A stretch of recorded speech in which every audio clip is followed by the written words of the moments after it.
വിശുദ്ധ പൗലോസ് ഫിലിപ്പിയർക്ക് എഴുതിയ ലേഖനം അധ്യായം 3. യഥാർത്ഥ നീതി. എൻ്റെ സഹോദരരെ, നിങ്ങൾ കർത്താവിൽ സന്തോഷിക്കുവിൻ. ഒരേ കാര്യം വീണ്ടും എഴുതുന്നതിൽ എനിക്ക് മടുപ്പ് തോന്നുന്നില്ല. നിങ്ങൾക്ക് അത് കൂടുതൽ സുരക്ഷിതത്വം നൽകും. നായ്ക്കളെയും തിന്മകൾ പ്രവർത്തിക്കുന്നവരെയും പരിച്ഛേദനവാദികളെയും സൂക്ഷിച്ചുകൊള്ളുവിൻ. നമ്മളാണ് യഥാർത്ഥ പരിച്ഛേദിതർ.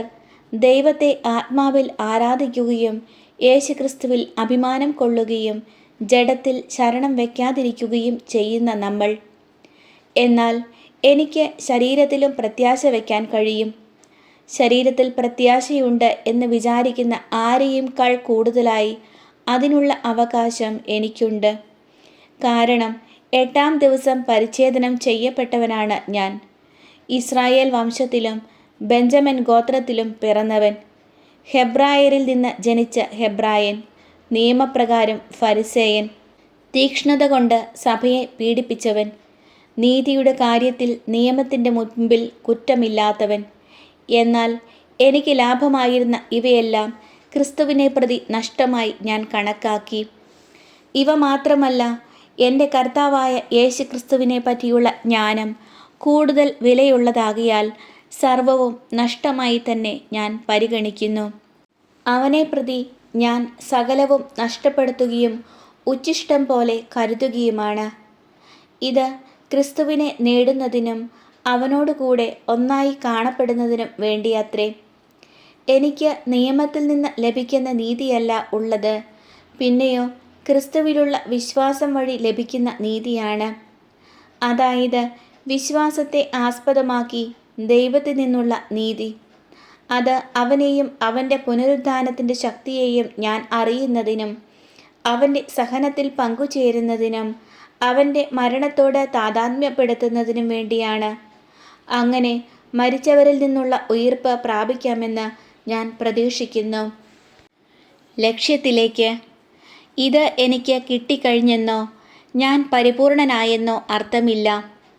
ഇത് സ്വന്തമാക്കാൻ വേണ്ടി ഞാൻ തീവ്രമായി പരിശ്രമിക്കുകയാണ്. യേശുക്രിസ്തു എന്നെ സ്വന്തമാക്കിയിരിക്കുന്നു. സഹോദരരെ, ഞാൻ തന്നെ ഇനിയും ഇത് സ്വന്തമാക്കിയെന്ന് കരുതുന്നില്ല. എന്നാൽ ഒരു കാര്യം ഞാൻ ചെയ്യുന്നു.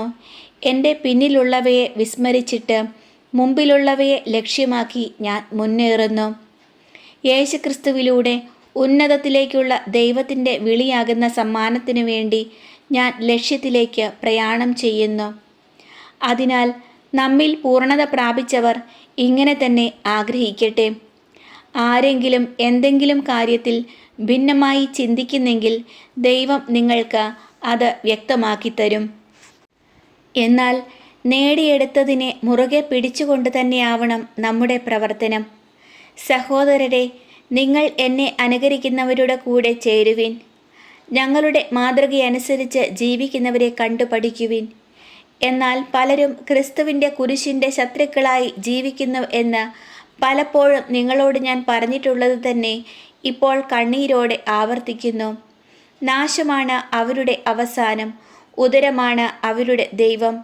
ലജ്ജാകരമായതിൽ അവർ അഭിമാനം കൊള്ളുന്നു, ഭൗമികമായത് മാത്രം അവർ ചിന്തിക്കുന്നു. എന്നാൽ നമ്മുടെ പൗരത്വം സ്വർഗത്തിലാണ്.